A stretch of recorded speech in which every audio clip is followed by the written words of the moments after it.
안녕하세요. 예수님의 제자 심일수입니다. 오늘은 한국의 운명이라는 제목으로 여러분들과 함께 말씀을 나누겠습니다. 먼저 기도로 시작하겠습니다. 하나님 아버지, 오늘도 말씀을 깨닫는 지혜를 주시고 함께 나눌 수 있는 기회를 주셔서 감사합니다. 오늘날과 같이 수많은 마지막 시대의 징후들이 나타나고 있는 이 시기에도 아직도 깊은 잠에 빠져들어 깨어나지 못하는 성도들이 너무나도 많습니다. 하나님 아버지께서 분명히 말씀으로 계시하셨던 모든 증거들이 모습을 드러내고 있는데도 눈이 감겨 보지 못하고 귀가 닫혀 듣지 못하는 그런 영혼들이 너무나도 많습니다. 오늘 이 시간 성령님께서 말씀으로 일깨워 주시사 즉각적으로 결단하고 행동으로 옮기는 성도들이 많이 있기를 예수 그리스도의 이름으로 간절히 기도드리옵나이다. 아멘. 여러분이 만약 어떤 사람의 운명을 알고 싶다면 어떻게 하시겠습니까? 아마도 예수님을 믿지 않는 사람들은 점을 보러 가거나 사주 역술가를 찾아가겠죠. 그러나 그런 것들은 결국 미신일 뿐이며 간혹 그들의 말처럼 된 것 같이 잠시 보일지라도 결국은 틀립니다. 그런데 어떤 사람의 운명을 예측하는데 아주 확실한 방법이 있습니다. 무엇인지 알려드릴까요? 바로 그 사람의 마음에 어떤 생각들이 들어있는지 그 중심을 읽을 수 있다면 그 사람의 운명을 알아낼 수 있습니다. 그런데 문제가 있습니다. 사람의 마음은 보이지 않습니다. 그리고 그 중심을 감추기 위해서 사람들은 거칠애로 요란하게 꾸밉니다. 학벌, 지식, 돈, 명예, 인맥 등등으로 해서 그 마음의 중심이 보이지 않게끔 꾸밀 수 있습니다. 그래서 우리는 사람들의 거칠애에 속습니다. 그리고 믿던 사람들로 하여금 배신을 당하고 낭패를 보는 것이죠. 그래서 최대한 속지 않기 위해 그 사람이 과거에 어떤 행동을 하였으며 지금 어떤 말과 행동을 하는가를 유심히 관찰합니다. 은연중에 흘러나온 그 마음속의 정체를 알아내기 위해서 말입니다. 이 세상 교회는 성령님으로 거듭난 사람처럼 보이는 사람들이 너무나도 많습니다. 구구절절 은혜 받은 이야기, 좋은 이야기, 덕담, 믿음의 사람처럼 보이는 이야기들로 꽉 채워서 자신들의 삶을 정말 공교하게 위장을 하기 때문에 대부분 속습니다. 아마도 그 사람이라면 반드시 거듭난 사람일 거야 라는 착각을 하게 하면서 말이죠. 제가 깜빡 속을 뻔한 예를 한번 말씀드리겠습니다. 어떤 사람이 중국 선교를 가서 중국의 공안 당국의 그런 눈을 피해서 막 복음을 전하려다가 죽을 뻔한 이야기를 늘 말하는 목사가 있습니다. 전 그런 분이라면 죽음까지도 불사하는 그 믿음이 있겠다 당연히 생각을 하였겠죠. 그리고 그 목사의 설교를 출퇴근하면서 날마다 들었던 적이 있었습니다. 그분은 정말 구구절절 옳은 설교만 하는 듯 하였습니다. 그러던 중에 어느 날 퇴근길에 눈이 와서 차가 막혀서 6시간가량 운전을 하게 된 사건이 생겼습니다. 기름은 떨어져서 빨간불이 들어와 있고 화장실은 가고 싶은데 고속도로 선상이고 게다가 피곤함에 졸음까지 쏟아지는 그런 최악의 상황이었습니다. 그때 성령님께서 저를 책망하시는 그런 음성을 들었습니다. 제가 이 세상 마지막이 가까우는데 당장 복음을 전해야 할 그 사람이 그저 밥 벌어 먹고 살겠다고 이러고 사는 것이 과연 옳은 일인가? 그런 강력한 회의가 들었습니다.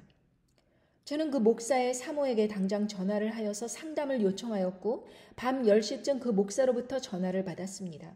저는 저의 심성을 아주 소상하게 이야기하였고 이 개인적인 소명에 대해서 하루에 2-3시간씩 기도를 해오고 있다고 전했습니다. 그런데 그 모든 설명을 다 듣고 나자 그 목사의 대답이 저를 큰 충격에 빠뜨렸습니다. 아유, 자매님, 그렇게 힘 빼지 말고 대충 사세요. 기도도 5분만 하세요, 5분. 열심히 기도한다고 다 이루어지는 줄 아세요? 하나님이 원하시면요, 기도 안 해도 될 일은 다 됩니다. 근데 자매님은요, 그냥 지금처럼 직장 이렇게 다니시면서요, 슬슬 고객들에게 전도하시고 책 쓴 거 그거 공짜로 나눠주고 교회 헌금하시고 봉사하면 됩니다. 아셨죠? 하면서 전화를 끊어버렸습니다. 이것이 그 사람의 중심의 마음에서 나온 정체입니다. 성령님은 제게 그때 이런 말씀을 하셨죠. 나를 사랑한다며 사람 앞에서 떠들던 자들이 다 이와 같다. 그러니 너는 나의 음성을 따르라. 이렇게 명령하셨습니다. 그 다음날 저는 사직서를 회사에 제출하고 하나님의 말씀 선포 사역에 본격적으로 나서기 시작하였습니다. 그리고 그 후에 그 목사는 심장병 수술을 2번이나 받고 암 수술도 하면서 계속적으로 병원 신세를 져야만 했지요. 그리고 그는 설교 시간에 담임 목사를 위해서 특별히 기도해야 한다면서 어느 교회에는 700명의 교인들이 담임 목사와 그 설교를 위해서 중보팀이 구성되어 철야 기도를 한 정도로 그렇게 열정적인데 자신이 담임하는 교인들은 목사를 위해서 기도를 소홀히 한다면서 불평하였습니다.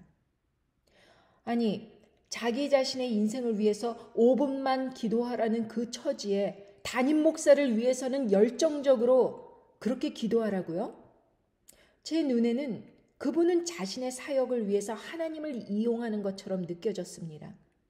하나님의 영광을 위해서 자신이 존재하는 것이 아니라 자기 자신의 부귀와 명예를 위해 하나님을 이용하는 것처럼 느껴졌다 이 말입니다. 그리고 그 마음의 중심은 이번 팬데믹을 통해 여실히 드러났습니다. 정부 시책에 열심히 호응하느라 교회 안에서조차 직접 비옵시오 주사를 접종을 실시하였습니다. 또한 개인정보를 수집하여 QR코드를 키체인으로 만들어서 교인들에게 직접 나눠주기도 하였습니다. 제가 그 교회에서 벌어지는 악행을 막기 위해 부목사 중에 한 사람을 기도의 집으로 불러서 비옵시오 정체에 대해서 여러 의사와 전문가들의 의견을 그렇게 내놓은 것과 또 임상실험 영상들을 직접 보여주었습니다. 얼마나 위험한 것인지 소상히 전문가들의 의견을 들려주었습니다. 그런데 2차 접종까지 한 그 부목사는 자신이 겪었던 그런 부작용들과 피부병을 이야기하면서 제 말에 동조하는 듯 했습니다. 그러더니 그 다음 주에 교회 안에서 3차 접종이 있다면서 교회 소식을 직접 전하는 것을 들었습니다. 그리고 23년간 그 교회를 꾸준히 출석해온 저에게 새신자 등록을 하라며 문자를 보내왔습니다. 그 또한 당회장 목사의 지시라고 하였습니다. 그런데 비슷한 시기에 남편에게는 집사로 임명되었다는 이메일이 날아왔습니다. 어떻게 똑같이 23년간 교회를 다녔던 그 부부에게 부인은 새신자 딱지를, 남편은 집사 임명을 어떻게 이런 조치를 할 수 있을까요? 예수님을 믿지 않는 이 세상도 2년간 같이 동거하며 살았으면 사실혼으로 받아들여서 결혼한 사이라고 인정을 해줍니다. 그런데 교회에 부임한 지 다들 7년도 안 된 목사들이 23년 동안 그 자리를 지켜왔던 저에게 이같이 대우할 수 있는 건가요? 그들이 그런 처사를 저지를 때에는 단 한 번이라도 하나님의 마음을 생각하였다면 어떻게 그럴 수 있을까요? 제가 예수님을 전하고자 20년 동안 책을 쓴 사실도 그들은 이미 잘 알고 있고 중앙일보나 한국일보 같은 주요 언론 칼럼에 예수님을 전해왔던 그 모든 사실을 알면서도 그들은 그렇게 행동하였습니다. 결코 그들이 아무리 이리저리 말씀 들먹이며 위장을 한다고 하더라도 그들의 작은 행동들에서 그 사람들의 중심이 드러나는 것 아닙니까? 그들이 하나님의 말씀을 사랑해서 그 사역을 하는 것인지 아니면 밥 벌어먹고 살기 위해서 그런 위선을 떠는 것인지 그 중심이 결코 드러나지 않습니까? 여러분이 추종하는 목사들은 진실합니까? 그들이 이 마지막 시대에 파수꾼의 역할을 등한시하면서 좋은 말만 하고 자기가 예수님 이렇게 사랑한다 어쩐다 온갖 말로 위장을 해왔다 치더라도 결국 이번 비옵시오 사태에서 보여준 그들의 행동이 어떠했습니까? 그들이 정부에 맞서서 손해를 보면서 저항을 하던가요? 사람들의 조롱을 받고 교인들이 떠나가는 그런 상황을 맞이하더라도 진리를 담대하게 외치던가요? 아니면 그냥 침묵하고 모른 척하며 넘어가던가요? 아니면 오히려 여러분을 이단으로 내몰며 조롱하고 비웃던가요? 그들의 중심이 보이지 않습니까? 누가복음 11장 23절에 예수님께서는 나와 함께 아니하는 자는 나를 반대하는 자요, 나와 함께 모으지 아니하는 자는 해치는 자니라, 이렇게 말씀하셨습니다. 예수님의 뜻과는 전혀 상관도 없이 자기가 생각하기에 이득되는 일, 즉 교회 건물 늘리고 온갖 거짓 미혹으로 헌금 거두어 들여서 여기저기 좋은 일 한답시고 세력 확장하는 이 모든 짓거리들은 다 쓸데없는 짓입니다. 정작 멸망에 가증한 것이 하나님의 거룩한 성소, 즉 성도들의 몸에 심겨지고 있는데 이걸 바라보면서 잘한다 잘한다 빨리 참여해라 재촉했던 그들이 하나님의 심판에서 무사할 것 같습니까? 그러니 전 세계에서 접종률이 가장 높은 나라 중 하나로 대한민국이 97%나 가까이 되는 대다수의 국민들이 받아들였습니다. 교회도 이걸 무슨 트렌드라 되는 것처럼 교회 목사들이 직접 나서서 교인들을 재촉해대는 바람에 교회 안에서조차 접종이 가장 높았습니다. 해외에 있는 한국 이민자들도 교회 목사들을 중심으로 그 영향 때문에 대부분 받아들였습니다. 정부에서 나오는 교회 보조금을 받으려고 이민교회 스스로가 발벗고 나서서 교인들 접종을 권유하고 재촉하는 바람에 긴가민가 하던 사람들도 죄다 접종해버리고 말았습니다. 오히려 미국은요, 접종률이 60%대입니다. 미국 교회 또한 영적으로 타락했다 말들은 하지만 교회 목사들이 나서서 직접 접종에 대해 상당히 부정적으로 말씀을 전하면서 그걸 받아들이지 않은 사람들도 상당수 됩니다. 어느 한국 목사가 한국이 K-팝이나 K-드라마로 전 세계 무대에서 영향력을 행사하니 한국이 앞으로 복음으로 크게 쓰임받을 거라는 황당한 논리를 펼치더군요. 음녀 바벨론에게 붙어서 사단의 문화를 뿌리던 나라가 갑자기 하나님의 복음을 전한다? 이게 무슨 코미디 같은 논리인가요? 음녀 바벨론은 곧 무너집니다. 짐승 단일 정부가 전 세계를 통치하기 위해서는 현재에 있는 기존 세력인 음녀 바벨론을 무너뜨려야 합니다. 요한계시록 18장 2절부터 5절까지 보겠습니다. 힘센 음성으로 외쳐 가로되 무너졌도다 무너졌도다 큰 성 바벨론이여, 귀신의 처소와 각종 더러운 영에 모이는 것과 각종 더럽고 가증한 새에 모이는 곳이 되었도다. 그 음행의 진노의 포도주를 인하여 만국이 무너졌으며 또 땅의 왕들이 그로 더불어 음행하였으며 땅의 상고들도 그 사치의 세력을 인하여 치부하였도다 하더라. 또 내가 들으니 하늘로서 다른 음성이 나서 가로되 내 백성아, 거기서 나와 그의 죄에 참여하지 말고 그의 받을 재앙들을 받지 말라. 그 죄는 하늘에 사무쳤으며 하나님은 그의 불의한 일을 기억하신지라. 뭐라고 하십니까? 음녀 바벨론 세력은 곧 무너진다. 왜? 음행의 진노의 포도주 때문에 만국이 무너진다고 하였습니다.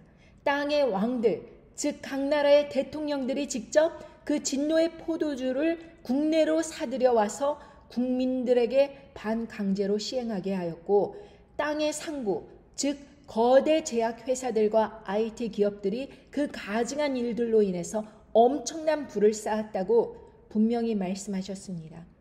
여러분의 귀에는 이 일이 이미 세상에 일어났다고 보십니까? 실제로 팬데믹을 통해서 일어났던 그런 일들 아닙니까? 전 세계 인구의 60억이 넘는 인구가 한꺼번에 동일하게 몸 안에다가 뭔가를 주입한 이 엄청난 사건, 생각해 보십시오. 전 세계 6천년의 인류 역사를 통해서 단 한 번이라도 이런 일이 일어난 적이 있었습니까? 그런데 세상교회, 특히 한국교회 목사들이 하나님을 사랑한다면서 어떻게 행동하였습니까? 그 가증한 일들을 부채질하면서 교인들의 접종을 서둘렀고, 접종 안 하고 버팅기는 교인들은 왕따하고 교회에서 내몰지 않았습니까? 그래서 뭐라고 하십니까? 내 백성아, 거기서 나와 그의 죄에 참여하지 말고 그의 받을 재앙들을 받지 말라. 그 죄는 하늘에 사무쳤으며 하나님은 그 불의한 일을 기억하신지라. 거짓된 목자들, 음녀 바벨론과 함께 사람들을 타락시키는 데 일조한 그 거짓 목자들의 죄가 바로 하늘에 사무쳤다고 말씀하셨습니다. 우리는 거기서 나와야 합니다. 그들의 죄에 참여해서는 안 됩니다. 한국 교회뿐 아니라 곧 심판을 받을, 그래서 재앙으로 가득 차게 될 한국에서마저 빠져나와야만 합니다. 한국이 왜 그리 세계적인 수준의 이단이 많은지 아세요?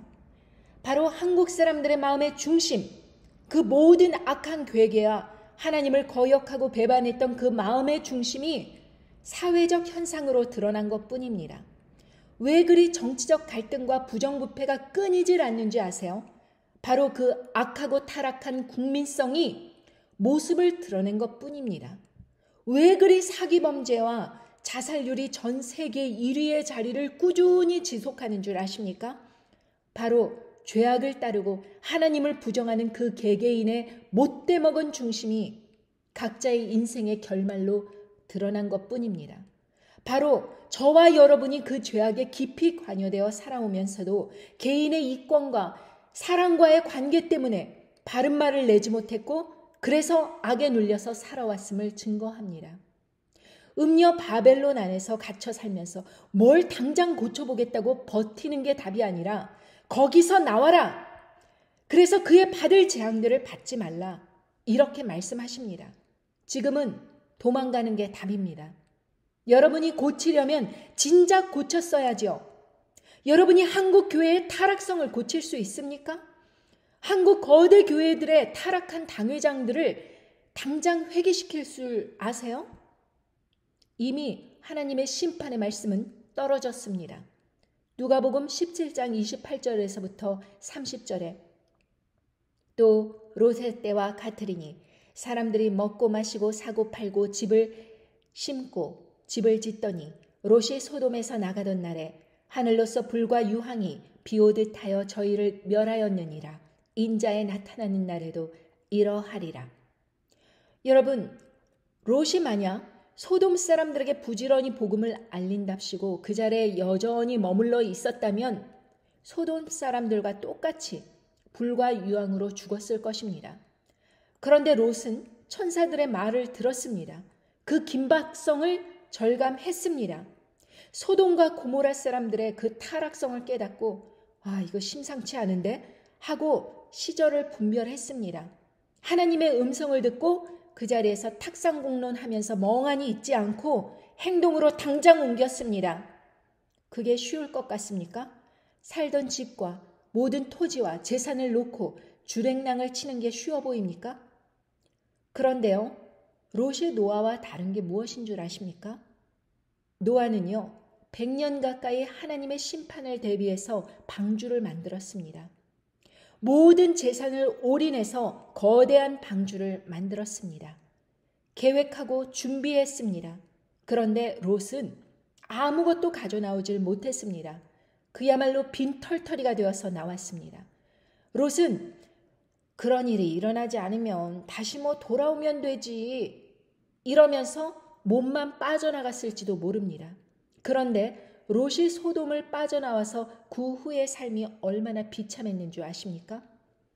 창세기 19장 30절부터 32절 롯이 소알에 거하기를 두려워하여 두 딸과 함께 소알에서 나와 산에 올라 거하되 그 두 딸이 함께 굴에 거하였더니 큰 딸이 작은 딸에게 이르되 우리 아버지는 늙으셨고 이 땅에는 세상의 도리를 쫓아 우리의 배필될 사람이 없으니 우리가 우리 아버지에게 술을 마시우고 동침하여 우리 아버지로 말미암아 인종을 전하자 하고. 여러분, 롯의 아내가 뒤를 돌아보다가 소금 기둥이 돼버리고 롯과 두 딸만 남았는데 거의 알거지 신세가 되니까 누가 결혼을 하려고 하겠습니까? 그러니 그 두 딸들이 악한 꾀를 내어서 자기 아버지를 상대로 술을 먹이우고 근친상간을 저지르게 됩니다. 이 얼마나 패역하고 악한 일이 가정에서 벌어진 것입니까? 롯은 알거지가 된 것도 서러운데 딸들에게 준강간당하고 아이까지 낳게 된 겁니다. 그래서 그 두 딸들에게서 태어난 족속이 바로 모압과 암몬 족속입니다. 이스라엘 백성들을 가장 많이 괴롭게 한 모압과 암몬 자손들이 바로 이렇게 근친상간을 통하여 태어난 족속입니다. 아브라함은 믿음의 조상이 되었는데 롯은 사단의 자식들의 조상이 된 것입니다. 여러분, 믿음을 가지고 도망칠 준비를 하는 것과 그냥 준비가 안 된 상황에서 허겁지겁 도망하는 것은 비슷해 보이지만 이렇게 다른 결과를 낳게 되는 것입니다. 그런데도 여러분, 제가 바벨론에서 빠져나올 준비를 구체적으로 하라고 말씀드리는 이것이 성경 말씀에 어긋난 소리를 하는 겁니까? 미국에 있는 이민자들이 모두 안전한 믿음인 줄 아세요? 대부분의 이민자들은 아무런 준비가 되어 있질 않습니다. 빚지고 사업 늘리고 웃고 떠들고 하면서 다들 정신줄을 놓고 비옵시오 접종도 하면서 잘난 척하고 당회장 목사 우상 숭배하듯 떠받들며 신나게 살고 있습니다. 그러나 결코 그들도 하나님의 심판을 피해가지 못할 것입니다. 결코 짐승의 우상에게 경배하고 짐승의 표를 받게 됨으로써 그 마음의 중심이 모두 다 드러날 것입니다. 짐승의 우상에게 경배하는 것, 그것 자체가 바로 하나님의 심판입니다. 따라서 그 후에도 짐승의 표를 그들의 몸에다 받게 되는 것 또한 그들의 악한 마음의 중심이 결코 드러나게 된 결과일 뿐이지 결코 우연스럽게 될 일이 아니라는 것입니다. 그래서 결론이 무엇이냐? 한국의 운명은 과연 어떻게 될 것이냐? 한국은 핵전쟁의 소용돌이 속에서 가장 피해가 심각한 국가가 될 것입니다. 요한계시록 6장에 보면 두 번째 인에서 큰 칼이 임한다고 하셨습니다. 제3차 대전입니다. 그리고 세 번째 인에서 기근과 가뭄과 흉년 때문에 밀과 보리의 가격이 치솟을 것이라고 예언하였습니다. 그런데 그것이 짐승 정권이 서기 전에 일어날 일들입니다. 예수님께서도 마태복음 24장 7절과 8절에 민족이 민족을, 나라가 나라를 대적하여 일어나겠고 처처에 기근과 지진이 있으리니 이 모든 것이 재난의 시작이니라. 두 번째 인과 세 번째 인의 사건의 그 엄청난 대환난도 바로 그 시작에 불과하다라고 말씀하셨습니다. 여러분, 1차 대전과 2차 대전 사망자 모두 합해도 7천만 인구가 되질 않습니다. 그런데 네 번째 인에서 짐승 정권이 수립되는 2024년 내년까지 전 세계 인구의 4분의 1, 즉 20억 인구가 죽는다는 걸 상상만이라도 해보십시오. 10년 후가 아닙니다. 100년 후가 아니에요. 우리에게 이 3차 대전인 핵전쟁은 언제든 일어날 수 있는 바로 그런 상황입니다. 제가 성경 말씀만 전하니까 현실감이 없게 느껴지십니까? 세상 뉴스를 한번 들여다볼까요? 제가 한반도 핵전쟁 키워드 넣으면 최근 기사가 이렇게 나옵니다. 합참, 북한 서해상으로 순항미사일 여러 발 발사, 한반도 며칠 안에 전쟁 가능 경고한 미 합참의장, 북핵, 미사일 현실적 위협, 한반도 전쟁 가능, 켄터키함 떠나자 북한 핵 탐재 가능, 순항미사일 쐈나. 이런 기사들이 쫙 떴습니다. 지금 한반도에 핵전쟁이 당장이라도 일어날 수 있다고 예고한 미 합참의장이라는 분, 이 사람의 포지션이 어떤 위치입니까? 여러분, 이 사람이 지금 한반도에 핵전쟁이 일어날 것이다. 그것도 며칠 안에. 이러한 말을 한 이 합참의장이라는 분이 어떤 분입니까? 한반도에 핵전쟁이 일어날 조짐이 보이면 미국의 대응 공략을 직접 지시할 수 있는 그런 위치의 사람입니다. 이런 위치에 있는 사람이 빈말을 한다거나 아니면은 무슨 과장이 섞인 말을 내놓을 리가 있겠습니까? 높은 자리에서 쫓겨나면 어쩌려고요? 이런 미국 군사기관의 최고 전략 수장이 이런 말을 언론에 나와서 과감히 그렇게 할 수 있다는 의미는 이미 미국 수뇌부가 전쟁을 준비하고 있다는 걸 의미합니다. 북한이 먼저 선제 공격을 할 것을 차단하기 위해서 미국 입장을, 그러니까 그들의 입장에 명분을 쌓고 있다는 걸, 그런 걸 의미합니다. 이건 정말 심각한 상황입니다. 또한 북한은 어떻습니까? 그들은 최근에 서해에 순항 미사일 실험 발사를 여러 차례 발사하였습니다. 대륙 탄도 미사일과는 다르게 이 순항 미사일은 정밀도가 높고 타격 지점을 정확하게 초토화시킬 수 있는 그런 능력이 있는, 그런 남한 전체를 집중 타격할 수 있는 능력의 미사일입니다. 핵 공격으로 발전되면 그야말로 어마어마한 재앙이 될 것입니다. 그런데 이번 실험 발사가 또 문제가 되는 게 전혀 통보조차 안 하고 그냥 발사를 했다는 것입니다. 이런 식으로 쌀보리 게임처럼 북한이 앞으로 실험 발사를 하는 것인지 아니면 진짜 전쟁 도발을 저지르는 것인지에 대해서 이제부터는 통보 안 하겠다 하는 그런 심보입니다. 게다가 지금 현재 북한은 최근 주민들의 군 입대를 서두르고 있습니다. 전 국민 항쟁으로 이 사태를 몰아가고 있다는 것을 의미합니다. 전역을 한 사람들까지도 모두 다시 군대로 불러들인다면 북한의 국가가 감당해야 될 비용이 급속도로 늘어날 것인데도 불구하고 그렇잖아도 국가 재정이 위급한 시정에 왜 이런 일을 벌이겠습니까? 북한은 이제 마지막을 준비하고 있다는 것을 의미합니다. 그런 북한의 동향을 뻔히 알면서도 미국은 가만히 있을까요? 자, 여러분, 그들이 준비하는 규모를 한번 살펴보겠습니다. 전 군사 전문가는 아니라서 그냥 읽어드리는 수준으로 말씀드리겠습니다. 활주로가 얼마나 광대하길래 20여 기를 탑재합니까? 게다가 사정거리는 12,000km 이상이라고 합니다. 상상이 안 갈 정도로 멀리 공격할 수 있다는 것이죠. 게다가 한 기당 8개에서 14개 핵탄두를 정착한다? 이건 뭐 핵을 쏘아 올리는 핵탄두대가 이렇게 많이 장착돼 있다니, 북한이 핵탄두대가 그 공식적으로 10개 정도 된다고 하는데 물론 비공식적으로는 뭐 훨씬 많겠지만서도요. 아무튼 이런 어마어마한 규모의 핵탄두대가 그렇게 설치되어 있다니 이것은 얼마나 대단한 규모입니까? 게다가 히로시마 원자폭탄에 1600발 위력이 있다고 합니다. 한반도 전체가 날아가고도 남겠군요. 북한과 미국이 이렇게 긴장이 고조되고 있는 상황에서 지금 한국 국민들은 이 모든 거를 듣고도 핵전쟁 안 나. 무슨 핵전쟁이요. 미국이 전쟁 나겠지. 왜 대한민국에 전쟁이 나겠냐. 이런 무식한 말들을 하니까 참으로 어이가 없습니다. 여러분, 핵무기 시설이 가장 많은 나라가 미국입니다.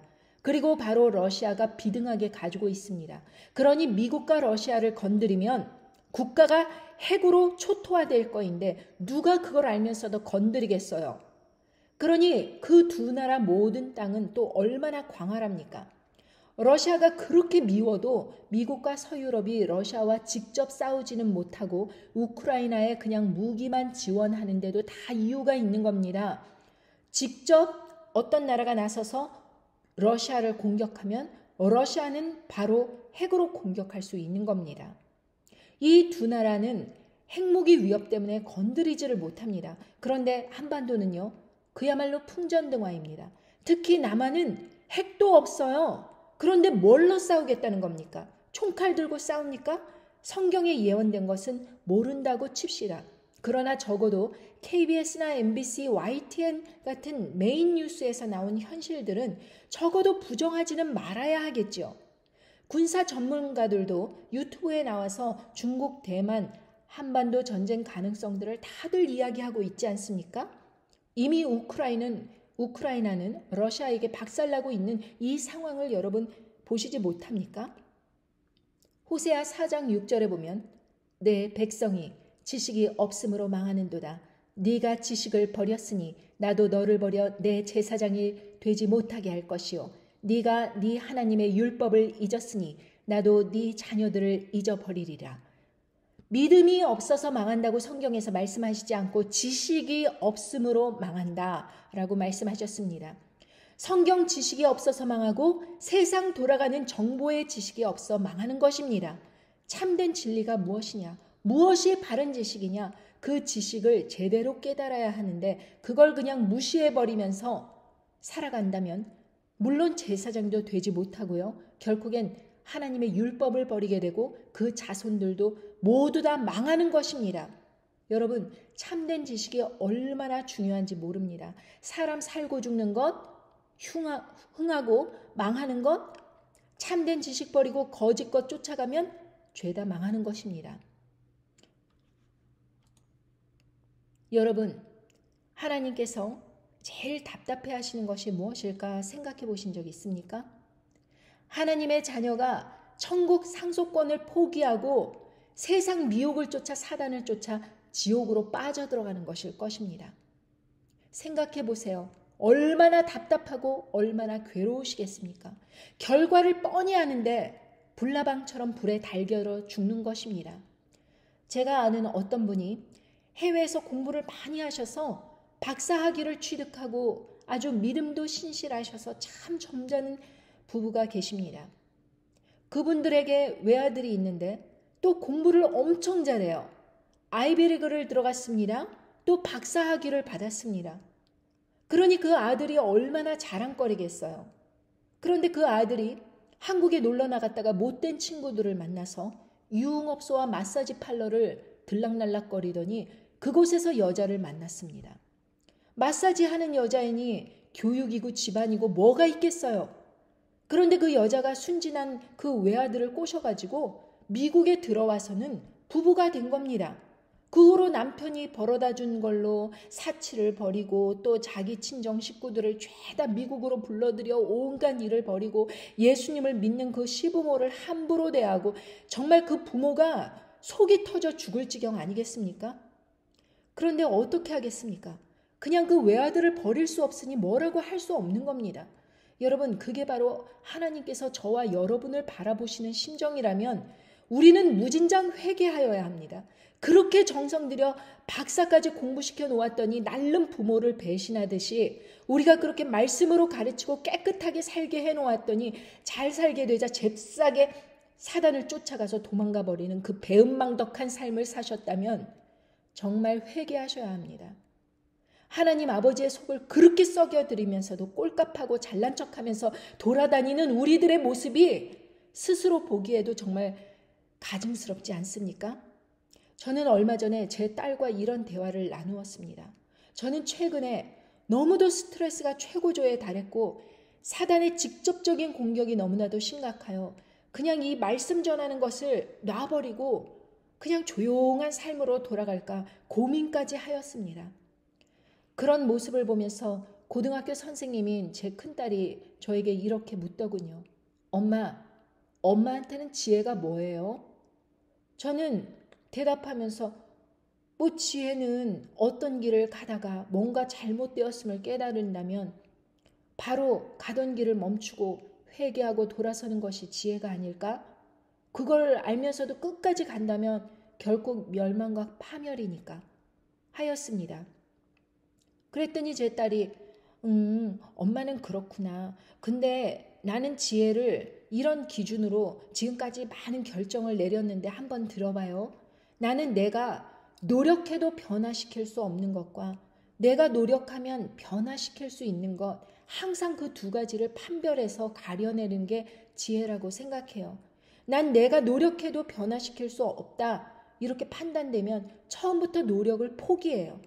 그리고 내가 노력하면 이건 변화되겠다라고 생각하는 것에 내 힘을 집중하면서 에너지를 쏟아부어요. 그런데 내가 보기엔 엄마는 마음이 착해서 아무리 엄마가 노력해도 변화되지 않을 것들을 붙들고 힘을 빼는 것 같아요. 말씀으로 세상을 바꾸는 건 계란으로 바위치기 아닐까요? 사람들은 다들 자기 생각을 꽉 붙들고 살기 때문에 절대로 엄마의 간절한 호소에도 신경 쓰지 않을 거예요.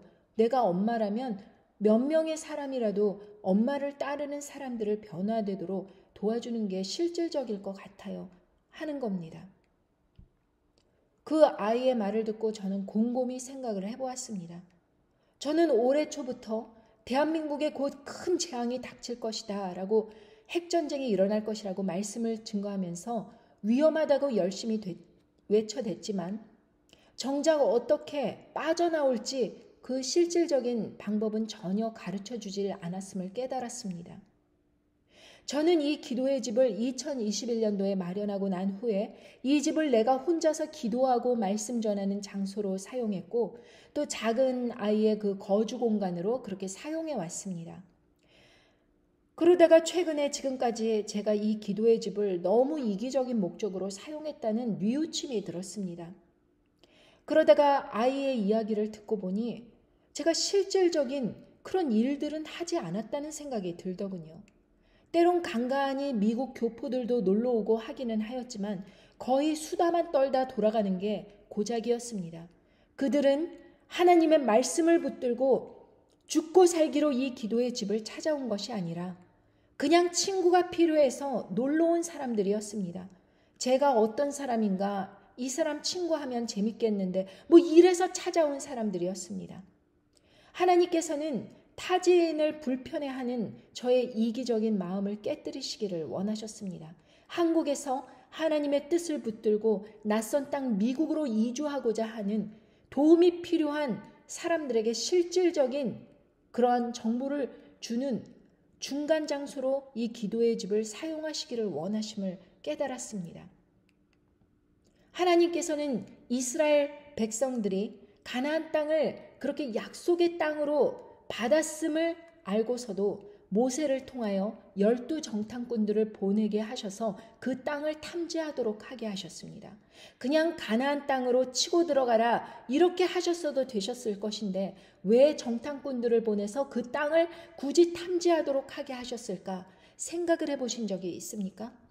하나님께서는요, 약속으로 주신 땅에 대해서 그 이스라엘 백성들의 의견을 듣기 원하셨던 것입니다. 하나님께서 억지로 지시하셔서 시키신 일이 아니라 자원해서 내가 원해서 그 땅을 차지하시기를 원하셨습니다. 하나님께서 우리가 어떠한 선택을 할 때 그것이 하나님의 약속이라는 것을 붙들고 스스로 순종하기를 원하시는 것입니다. 롯처럼 대책 없이 그냥 떠나는 것이 아니라 정탐을 먼저 하고 준비를 하고 나서 올인하여 하나님의 뜻을 따르기를 원하시는 것입니다. 그래서 저는 이 기도의 집을 그 머무는 한 달간의 여행을 정탐꾼 프로젝트라고 부르기로 하였습니다. 이제는 시간이 많이 없습니다. 기도의 집의 공간도 자리는 한정되어 있습니다. 지금까지 이 채널을 사랑해 주시고 따라와 주셨던 분들과 또 그 링크를 소개받은 분들이 미국 땅으로 기회를 찾아 떠나시길 원하신다면 이 정탐꾼 프로젝트에 하루빨리 응모해 주시기를 바랍니다. www.mcjworld.com을 방문하셔서 바로 신청하신다면 제가 바로 카톡으로 연락드리겠습니다. 특히 예수님 안에서 원대한 꿈을 품고 있는 20대 청년들이 많이 응모해 주셨으면 좋겠습니다. 이로 인해서 젊음을 방황하지 않고 끝까지 예수님 그리스도의 발자취만을 쫓기만을 원하는 순수한 청년들이 많이 나왔으면 좋겠습니다.